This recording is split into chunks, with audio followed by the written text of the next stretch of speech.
एक लड़का पैदल किसी रास्ते से जा रहा था। चलते चलते उसकी नज़र सामने बिजली के खंभे पर चिपकी एक कागज की पर्ची पर पड़ी। उस पर्ची में कुछ लिखा हुआ था। वो लड़का थोड़ा नजदीक जाकर पर्ची में क्या लिखा है वो देखने लगा। उस कागज की पर्ची में लिखा था कि कल इस रास्ते से गुजरते वक्त मेरे 100 रुपए कहीं गिर गए थे। मैंने ढूंढने की बहुत कोशिश की, लेकिन मुझे वो नहीं मिले। कृपया इस रास्ते पर कहीं भी किसी को मेरे 100 रुपए मिले तो मुझे इस पते पर पहुंचा देना। पर्ची में उसका एड्रेस भी लिखा हुआ था।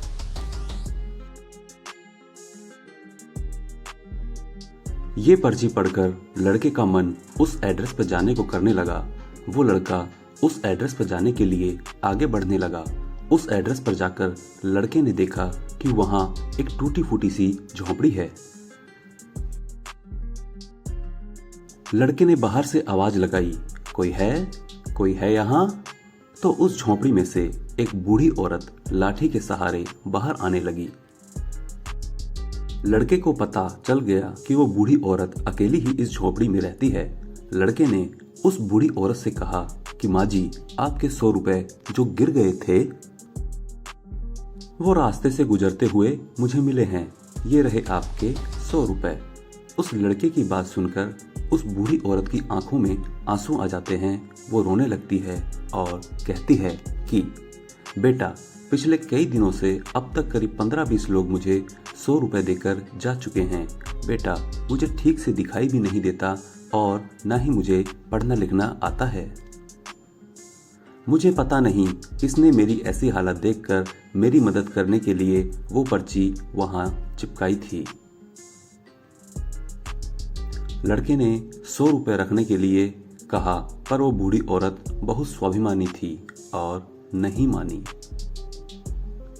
लड़के के बहुत आग्रह करने के बाद आखिर में वो बूढ़ी औरत मान जाती है, लेकिन वो उस लड़के से कहती है कि तुम जाते वक्त वो पर्ची वहां से फाड़ कर फेंक देना। मुझे पता नहीं किसने मेरे पे तरस खाकर ऐसा किया है। लड़के ने कहा, माँ जी, आप इस बात की फिक्र मत करना, मैं वो पर्ची फाड़ दूंगा। अब वो लड़का उस बूढ़ी औरत के घर से निकल जाता है। थोड़ी देर चलने के बाद उस लड़के ने सोचा कि आखिर मुझसे पहले भी तो यहाँ आए उन 15-20 लोगों को भी इस माजी ने वो पर्ची फाड़ने के लिए कहा होगा, लेकिन उनमें से किसी ने भी पर्ची को नहीं फाड़ा, तो फिर मैं क्यों फाड़ दूं? वो लड़का उस पर्ची को बिना फाड़े ही वहां से चला जाता है। उस लड़के का मन उस व्यक्ति के लिए बहुत ही आदर और सम्मान से भर गया था, जिसने मदद करने का ये तरीका ढूंढा, जिससे उस जरूरतमंद बूढ़ी औरत की लगातार मदद हो रही थी।